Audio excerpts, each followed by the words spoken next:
আপনারা সবাই স্বপ্নের বাড়ি গেলেও আমাদের কিন্তু এবার স্বপ্নের বাড়ি যাওয়া হয়নি। আসসালামু আলাইকুম অ্যান্ড ঈদ মোবারক। সবাই অনেক ভালো আছেন, সবাই আশা করি খুশিতে আছেন, বাবা মার সাথে ঈদ করতে পারছেন, সবাই স্বপ্নের বাড়ি গিয়েছেন। বাট আমরা কিন্তু এবার স্বপ্নের বাড়ি যেতে পারিনি। আমাদের মন মেজাজ খুবই খারাপ, এত মন খারাপ ছিল ঈদের দিন। যাই হোক, আমার একা একা ঈদটা কেমন কাটলো হাজব্যান্ড ওয়াইফের শহরের বুকে, সেটাই একটু শেয়ার করছি। তো আমার চাঁদ রাতে যে মেহেদি দেওয়া শেষ, একা একাই সুন্দর করে মেহেদি দিয়েছি, কেমন হয়েছে বলবেন। আর চাঁদ রাতে আমরা অনেক ঘোরাঘুরি করেছিলাম, যেহেতু আমাদের মনটা খুব খারাপ ছিল, তাই চাইছিলাম যে বাইরে একটু সময় কাটানোর জন্য দুজন একসাথে। তো এই যে আমার বাসার কাছে একটা রিসোর্টে চলে গেলাম। সরি, এটা ঠিক রিসোর্ট না, এটা রেস্টুরেন্ট, গ্রিন লঞ্চ রেস্টুরেন্ট এই টাইপের কিছু একটা নাম হবে। আমি যারা খুব জানতে আগ্রহী তাদেরকে বলে দিব কমেন্টে।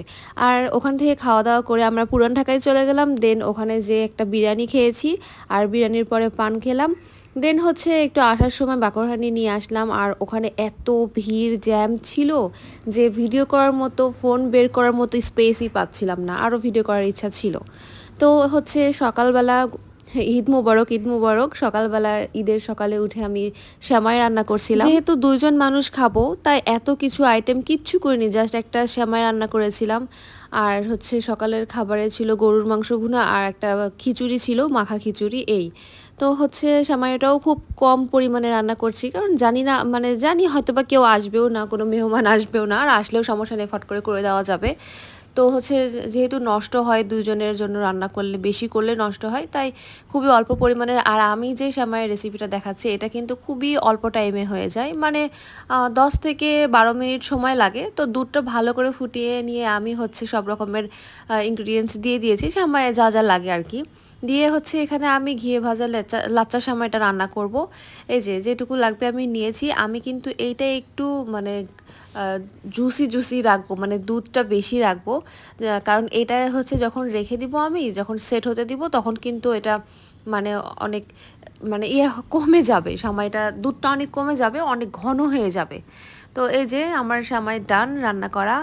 আর কেমন হয়েছে এটাও বলবেন, 10 থেকে 15 মিনিটের ভিতরে এত সহজ একটা রেসিপি। আর মেহেদি দিয়েও কি কোনো উপায় আছে? মেহেদি দিয়েও উপায় নেই। মেহেদি হাত ধুতে ধুতে সব একদম উঠেই গেছে। দেখেন যে মেহেদি দেওয়ার পরেও আমার কত বাসন কাসন মাজতে হচ্ছে, কারণ আমার হেল্পিং হ্যান্ডগুলো সবাই ঈদের ছুটিতে গেছে। বললাম না, সবাই স্বপ্নের বাড়ি চলে গেছে, বাট আমাদের আর স্বপ্নের বাড়ি এবার যাওয়া হয়নি।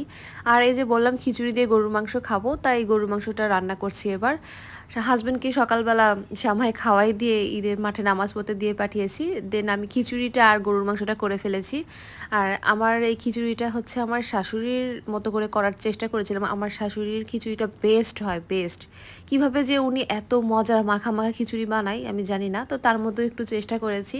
আর খিচুড়ি খাওয়া শেষ, হাজব্যান্ড ওয়াইফ এখন অনেক দিন পর সকালবেলা আজকে চা খাওয়া হচ্ছে। পুরো 1 মাস তো রোজা ছিল, রোজার সময় তো সকালবেলা চা খাওয়া হয়নি। অনেকদিন পর আজকে ভাত খাওয়ার পর একটা ফিল পাবো চা খাওয়ার। তো যে দুইজন গল্প করতে করতে আমরা চা বানাচ্ছিলাম, ও আমার সাইডে ছিল। আমি সকাল থেকে ওকে বলতেছি আমার সালামি দাও, সালামি দাও। বলছে যে যাও আগে চা করে নিয়ে আসো, তারপরে দিব। একটার পর একটা বাহানা ওর দিতেই হবে, দিতেই হবে। যাই হোক, চাটা বানানোর পরে ভাবলাম একটু ফটোগ্রাফি করা যাক, ভিডিও করা যাক। তো চায়ের একটু ভিডিও করেছিলাম, আর কালকে পুরান ঢাকা থেকে বাঘরানি নিয়ে এসেছিলাম, সেটা দিয়েই খাইলাম। অনেক মজা ছিল। আর এই তো সালামি পেয়ে গেলাম। হ্যাঁ, সালামি দিয়ে দিয়েছে অনেক স্যাঁচরামি করার পর। আর সন্ধ্যার দিকে একটা প্রোগ্রাম ছিল, আর এদিকে পাশের বাসার ভাবি অনেক মজার মজার কিছু ডেজার্ট দিয়ে গিয়েছিল, সাথে চটপটিও দিয়েছিল। আর রাতের যে প্রোগ্রাম বললাম সেখানেই যাচ্ছিলাম। আর এই মসজিদটা আমার খুবই ভালো লাগে, তাই ভাবলাম একটু শর্ট একটা ভিডিও নেই। আর এই তো আমার শাড়ি, কেমন হয়েছে আপনারা জানাবেন প্লিজ। অ্যান্ড এইটা আমার আউটফিট, ঈদ লুক। যাই হোক, তারপরে অনেক রকমের খাবার ছিল, যে কারণে সকাল থেকে আজকে খুব কম কম খেয়েছি। এত খাবারের আইটেম ছিল, কোনটা রেখে কোনটা খাবো। তারপরে বেশি কিছু নেইনি, অল্প নিয়েছি, কারণ জানি খেতে পারবো না, যেটুকু খেতে পারবো সেটুকুই নিয়েছি। আর আমার টার্গেট ডেজার্ট আইটেম। আমি বেশি খেতে না পারলেও কিন্তু বারবার খালি মনে হয় কখন আমি খাবার শেষ করে ডেজার্ট আইটেমটা খাবো। তো আজকে এই পর্যন্তই। সবাই ভালো থাকবেন, আমাদের জন্য দোয়া করবেন। আর এখানেই শেষ করছি। আমাদের ঈদটা এইভাবেই কেটে গেল। আর আপনাদের ঈদ কেমন কেটেছে অবশ্যই কমেন্টে জানাবেন।